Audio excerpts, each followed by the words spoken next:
समस्याओं पर बहस करने के बजाय अगर समाधान पर जोर दिया जाए तो समस्याओं में कमी आ सकती है।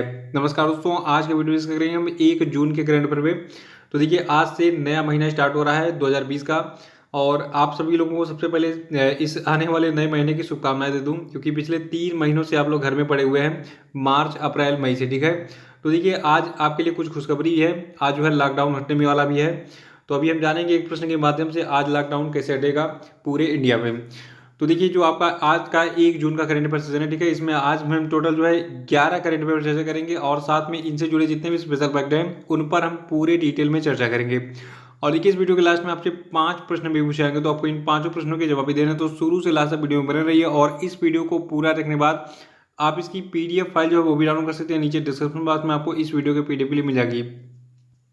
और अगर आप इस चैनल पर नए हैं तो चैनल को भी सब्सक्राइब जरूर कर लीजिएगा, साथ में बेल आइकन प्रेस कर दीजिएगा और वीडियो को लाइक और शेयर भी कर दीजिएगा। तो चलिए शुरू करते हैं आज के करंट अफेयर्स को लेकर। सबसे पहले बात कर लेते हैं कल के करंट अफेयर्स में पूछे गए सभी क्वेश्चन अपडेट के सही उत्तरों की। देखिए, क्वेश्चन अपडेट का पहला प्रश्न था कि केरल की पहली महिला डीजीपी यानी कि डायरेक्टर जनरल ऑफ पुलिस यानी कि पुलिस महानिदेशक कौन बनी है। तो देखिए, इनका नाम है आर श्रीरेखा।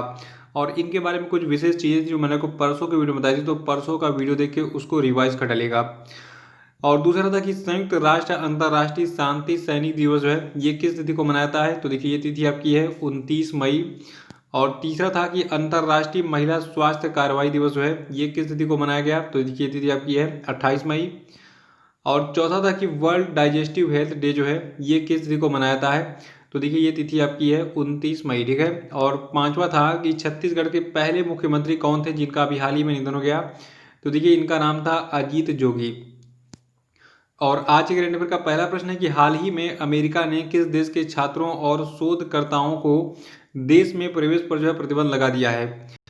तो देखिए, ये देश आपका चीन यानी कि चाइना है। और देखिए, अमेरिका ने इंटेलेक्चुअल प्रॉपर्टी राइट्स और टेक्नोलॉजी हासिल करने के लिए स्नातक छात्रों का इस्तेमाल करने की चीन की कोशिशों को खत्म करने के लिए जो है ये कदम उठाया, यानी कि चीनी छात्रों पर प्रतिबंध लगाया है।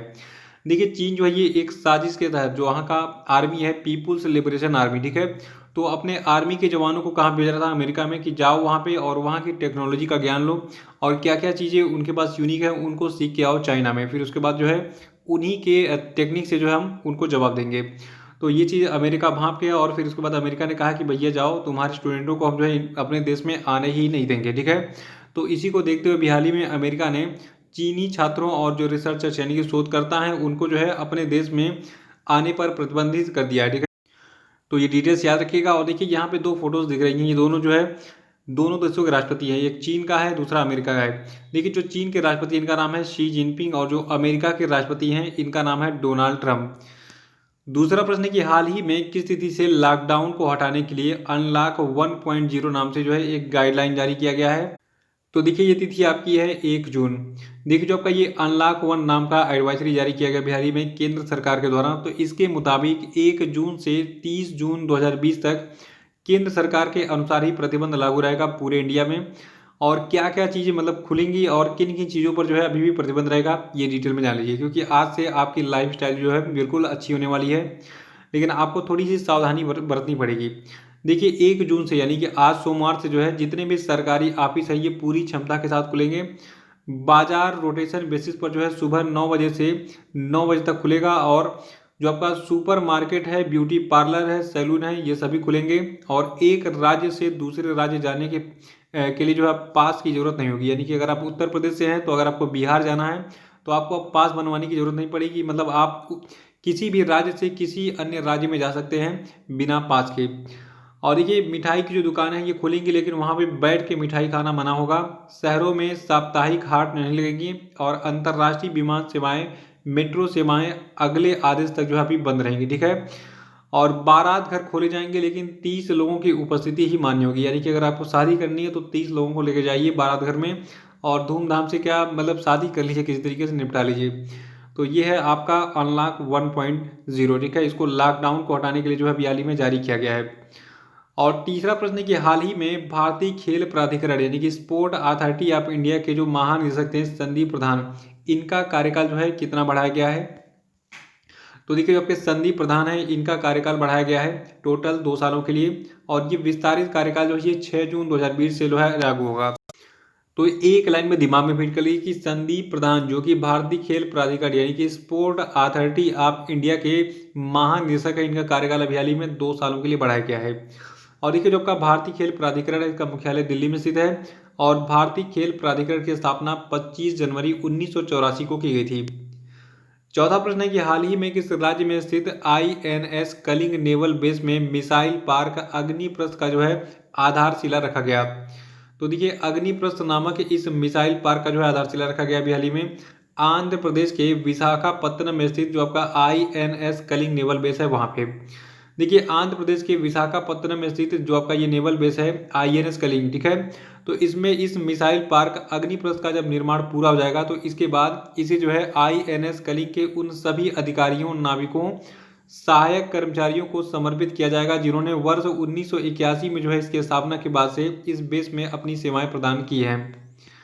पांचवा प्रश्न है कि किस तिथि को विश्व स्वास्थ्य संगठन के द्वारा यानी कि वर्ल्ड हेल्थ ऑर्गेनाइजेशन के द्वारा विश्व तंबाकू निषेध दिवस जो है मनाया जाता है।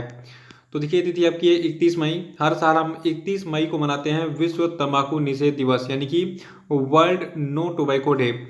और देखिए 2020 का जो आपका ये वर्ल्ड नो टोबैको डे है, इसकी थीम क्या है ये आप नोट कर लीजिएगा। हिंदी और इंग्लिश दोनों में प्रोवाइड किया जा रहा है। देखिए अंग्रेजी में इसकी थीम है protecting youth from industry manipulating and preventing them from tobacco and nicotine use. और इसका हिंदी में अनुवाद क्या है? देखिए इसका हिंदी में अनुवाद इस थीम का युवाओं को इंडस्ट्री के बहकावे से बचाते हुए उन्हें तंबाकू और निकोटीन का उपयोग करने से जो है रोकना। छठा प्रश्न है कि हाल ही में भारत सरकार ने वर्ष 2020-21 के लिए छत्तीसगढ़ के लिए जल जीवन मिशन के तहत जो है अभी हाल ही में कितने करोड़ रुपए मंजूर किए? तो देखिए ये अमाउंट आपका है 445 करोड़ रुपए। याद रखना कि अभी हाल ही में केंद्र सरकार ने वर्ष 2020-21 के लिए छत्तीसगढ़ के लिए जो है जल जीवन मिशन के तहत जो है टोटल 445 करोड़ रुपए आवंटित किए हैं। और देखिए इस फंड का उपयोग जो है छत्तीसगढ़ में किया जाएगा 2020-21 के वित्तीय वर्ष से लगाकर 2023-24 तक जो है छत्तीसगढ़ राज्य के सभी घरों में नल का जल जो है कनेक्शन प्रदान करने के लिए। देखिए जो आपका जल जीवन मिशन है इसके बारे में एक लाइन में जान लीजिए। देखिए जो आपका जल जीवन मिशन है इसका लक्ष्य है पूरे भारत में 2024 तक जो है भारत के सभी घरों में अच्छी गुणवत्ता का पेयजल उपलब्ध कराना। टारगेट ईयर याद रखिएगा, टारगेट ईयर हर योजना को पूछा जाता है कि ये किस योजना का लक्ष्य जो है कब तक पूरा करना है उसके लक्ष्य को, ठीक है। तो जो आपका जल जीवन मिशन इसका लक्ष्य है 2024 तक जो है भारत के सभी घरों में अच्छी गुणवत्ता का पेयजल उपलब्ध कराना। और इसे प्राप्त करने के लिए भारत सरकार ने कुछ जो है 3.6 लाख करोड़ रुपए आवंटित किए हैं भारत के सभी राज्यों के लिए। और इस 3.6 लाख करोड़ रुपए में से अभी हाल ही में 445 करोड़ रुपए जो किसको आवंटित किए गए हैं? छत्तीसगढ़ राज्य को। और देखिए छत्तीसगढ़ राज्य की बात कर लेते थोड़ा सा डिटेल में हम। देखिए जो आपका छत्तीसगढ़ राज्य है कुछ इस स्थान पर लोकेटेड इंडिया के मैप में और इसकी भौगोलिक सीमाएं लगती हैं उड़ीसा, आंध्र प्रदेश, तेलंगाना, महाराष्ट्र, मध्य प्रदेश, उत्तर प्रदेश और फिर झारखंड के साथ में, ठीक है। और देखिए जो आपका छत्तीसगढ़ राज्य है इसकी टोटल पॉपुलेशन है नए आंकड़ों के अनुसार 3.22 करोड़। और यहाँ के चीफ मिनिस्टर हैं भूपेश बघेल जी और यहाँ की जो राज्यपाल इनका नाम है अनुसुईया उइके। सातवां प्रश्न है कि 2019-20 में भारत की जीडीपी की जो वृद्धि दर है ये कितनी रही? तो देखिए 2019-20 में भारत की जो जीडीपी की वृद्धि दर है ये 4.2 की दर से जो है बढ़ी थी। और अभी हाल ही में भारत सरकार ने एक आंकड़ा प्रस्तुत किया है। देखिए जो आपका एक पूरा टोटल 12 महीने का साल होता है, ठीक है, तो इसको टोटल 4 तिमाहियों में बांटा जाता है यानी कि 3-3 महीने के ग्रुप में बांटा जाता है। तो देखिए जो अभी हाल ही में जो आंकड़ा जारी किया गया भारत सरकार के द्वारा तो इसके आंकड़ों के अनुसार जो आपका जनवरी मार्च तिमाही था यानी कि जो आखिरी तिमाही थी 2019-20 के वित्तीय वर्ष की, ठीक है, तो जनवरी से मार्च की तिमाही में जो भारत की विकास दर है यानी कि सकल घरेलू उत्पाद की वृद्धि दर है ये गिरकर 3.1% रही। और ओवरऑल की बात करें चारों तिमाहियों की तो देखिए ओवरऑल जो आपका 2019-20 का वित्तीय वर्ष था तो इसमें जीडीपी की जो वृद्धि दर है ये घटकर 11 सालों के निचले स्तर पर 4.2% पर जो है पहुंच गई। तो ये चीज़ नोट कर लीजिएगा। और आठवां प्रश्न है कि हाल ही में किस देश ने अफ्रीकन स्वाइन फीवर के खतरे का हवाला देते हुए भारत से सूअर के मांस के आयात पर जो है प्रतिबंध लगाया? तो देखिए ये देश आपका चाइना है। और देखिए अभी हाल ही में भारत में जो आपका भारत का असम राज्य है वहाँ पर अफ्रीकन स्वाइन फीवर की बीमारी से लगभग 15,000 सूअरों की जो मृत्यु हो गई थी। तो इसी को देखते हुए चीन ने अभी हाल ही में अफ्रीकन स्वाइन फीवर के खतरे का हवाला देते हुए भारत से सूअर के मांस के आयात पर जो है प्रतिबंध लगा दिया है।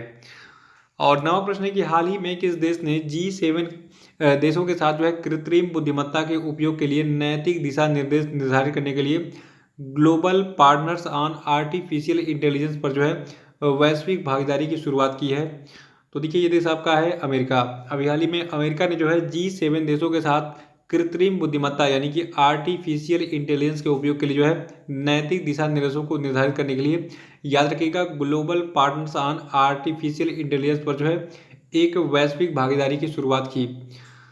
और 10वां प्रश्न है कि हाल ही में किस कंपनी ने कर्नाटक में आम के किसानों को उनकी उपज ऑनलाइन बेचने में सशक्त बनाने के लिए कर्नाटक राज्य आम विभाग और विपणन निगम के साथ जो है एक समझौते ज्ञापन पर हस्ताक्षर किया। तो देखिए ये कंपनी एक ई कॉमर्स कंपनी, इसका नाम है फ्लिपकार्ट। ठीक है, तो फ्लिपकार्ट पर अब आम बिकेंगे कर्नाटक राज्य में। और देखिए ये साझेदारी जो हुई है अभी हाल ही में कर्नाटक में कर्नाटक राज्य आम विभाग के साथ। ठीक है, तो ये साझेदारी किसानों को वास्तविक रूप से दुकानदारों तक जो है आवश्यक बाजार पहुंच प्रदान करेगा, ताकि कोरोना वायरस के इस कठिन समय के दौरान संभावित आय का जो साधन है ये किसानों को उपलब्ध कराया सके। और देखिए फ्लिपकार्ट कंपनी की बात करें तो देखिए फ्लिपकार्ट की स्थापना की थी सचिन बंसल और बिन्नी बंसल ने कब, 2007 में। और फ्लिपकार्ट का जो मुख्यालय आपका स्थित है ये बेंगलुरु में स्थित है, लेकिन अभी इसका अधिग्रहण कर लिया था किसने, वॉलमार्ट ने। ठीक है, तो फ्लिपकार्ट का अधिग्रहण इसने कर लिया है। अमेरिका की एक कंपनी है, इसका नाम है वॉलमार्ट।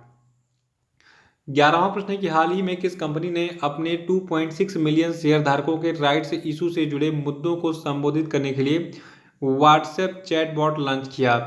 तो देखिए इस कंपनी का नाम है रिलायंस इंडस्ट्री लिमिटेड। देखिए स्टॉक एक्सचेंज में सूचीबद्ध कंपनी जो है ये पूंजी जुटाने के लिए राइट्स इशू लाती है, और यही काम किया किसने, अभी हाल ही में रिलायंस इंडस्ट्री लिमिटेड ने। और ये जो का ये राइट्स इशू है, ठीक है, तो इसके तहत कंपनियां अपने मौजूदा शेयर धारकों को ही अतिरिक्त शेयर खरीदने को जो मंजूरी प्रदान करती है। और देखिए जो कंपनी आपकी है रिलायंस इंडस्ट्री लिमिटेड, इसके अध्यक्ष का नाम सबको पता होगा, ये एशिया के सबसे अमीर व्यक्ति, इनका नाम है मुकेश धीरूभाई अंबानी। ठीक है, तो ये थे आपके आज के सभी महत्वपूर्ण करेंट अफेयर। और अब हम बात कर लेते हैं आज के सभी क्वेश्चन अपडेट पे। देखिए आज क्वेश्चन अपडेट का पहला प्रश्न है कि किस राज्य सरकार ने कुशल श्रमिकों के लिए अभी हाल ही में रोजगार सेतु योजना शुरू की है।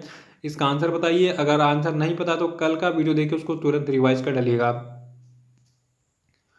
और दूसरा कि हाल ही में किस राज्य सरकार ने प्रवासियों के लिए मुख्यमंत्री स्वरोजगार योजना शुरू की है। इसका आंसर बताइए। और जितनी डिटेल मैंने आपको कल बताया था उतना ही डिटेल आप कमेंट बॉक्स में बताएंगे आज। और तीसरा कि हाल ही में MP वीरेंद्र कुमार का निधन हो गया, वो जो है वर्तमान में किस राज्य से राज्यसभा सांसद चुने गए थे। आंसर बताइए। चौथा कि हाल ही में किस देश की मेजबानी में ब्रिक्स के टैक्स प्राधिकारियों के प्रमुखों की जो बैठक है ये आयोजित की गई थी। आंसर बताइए।